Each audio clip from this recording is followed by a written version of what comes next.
Blindspot Season 2, Episode 15, Draw, O Caesar, or Erase a Coward.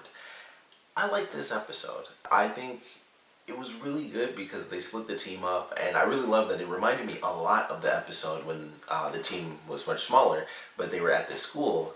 And, we see the different way that the story plays out for all the characters. And this was on a much grander scale because it wasn't like, oh, they're all in this crazy situation in the school and the characters went like 4 different ways. This was like teams. Like, we had like 4 different pairings for the characters. And for the most part, it was 3. We didn't really get to see much of what Nas was doing until the end of the episode. And I couldn't believe that that was the ending. I thought for sure that was the commercial break. And then it just went to the trailer.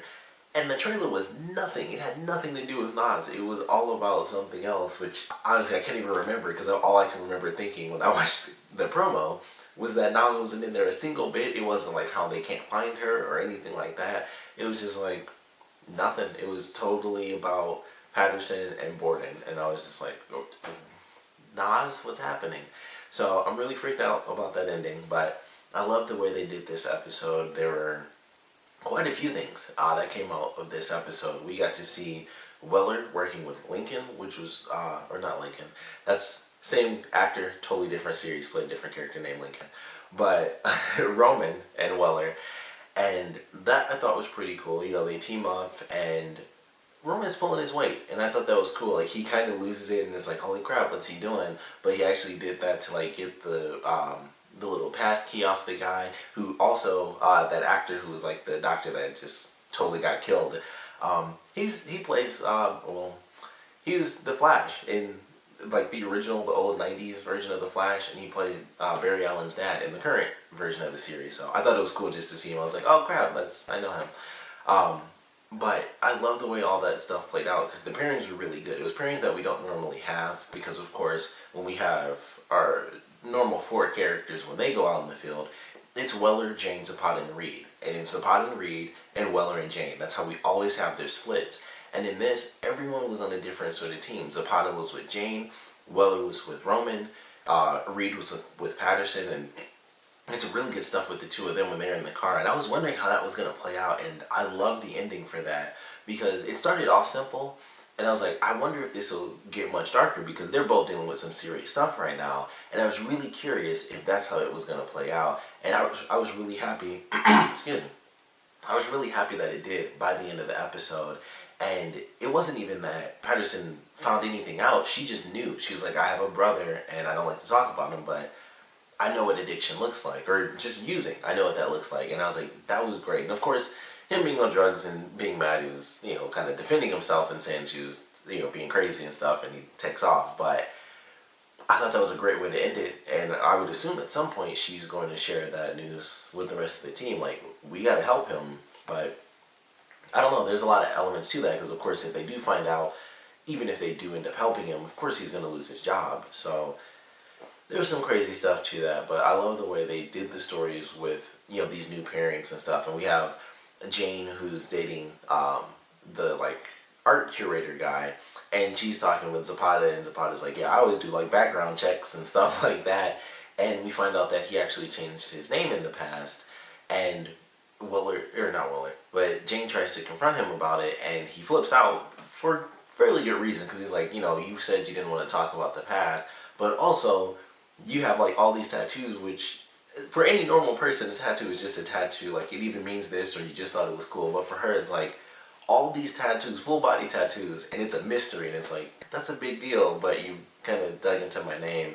And I'm sure it's nothing. I'm just assuming that because I feel like, well, it is Sandstorm, so of course he like played, the card where it's like, oh, I'm so mad at you, and then they make up. But I don't know. I feel like considering everything they do, changing somebody's name seems pointless. Whoa, I did not even realize that was falling off.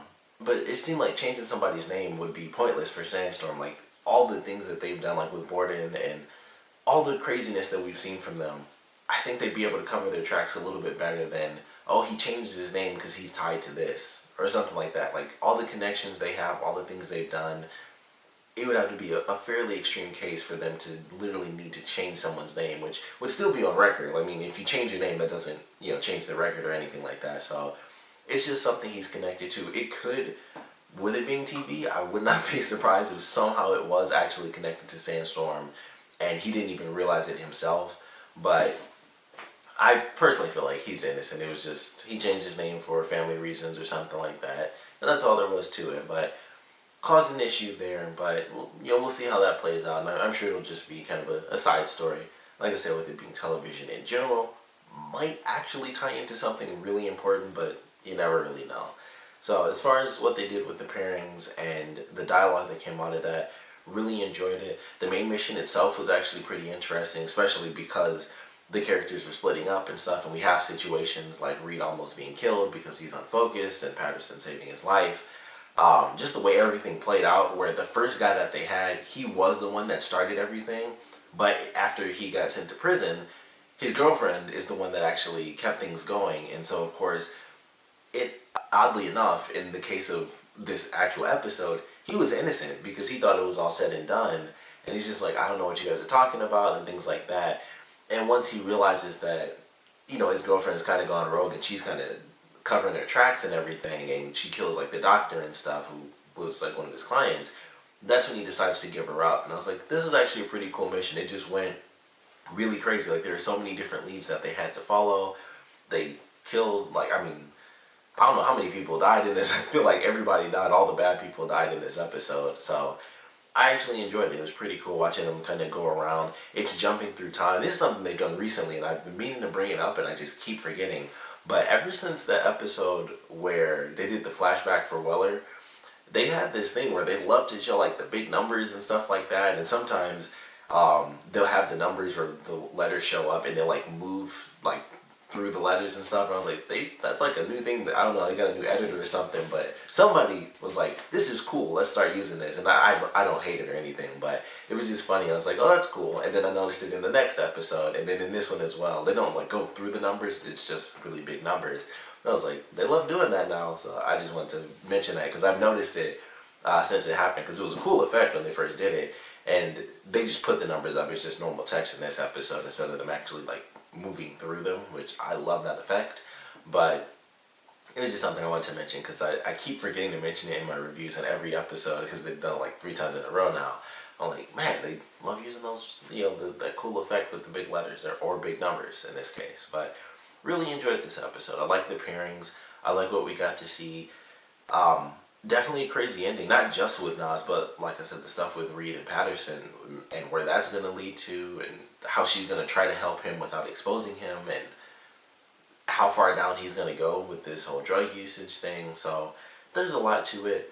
I can't wait to see what we do get from next week's episode, because of course it was just like, okay, here's nothing on what happened with Nas. So we already got stuff with Patterson and Boardman and how that might play out as far as revenge and things like that. But obviously the way this episode ended, it's like, well, what in the world is going to happen? And I thought too, I was like, she should not get on her laptop. Like, as soon as that was happening, I didn't think someone was in the car. I thought they would just shoot her up, honestly, from outside the car. But I'm like, if she goes to pick this thing up, what if somebody is following her? She doesn't know. She assumes that it's right. And of course that does come up in this episode. I knew that was going to happen once they mentioned it. I think I said that during that episode with the whole monastery thing.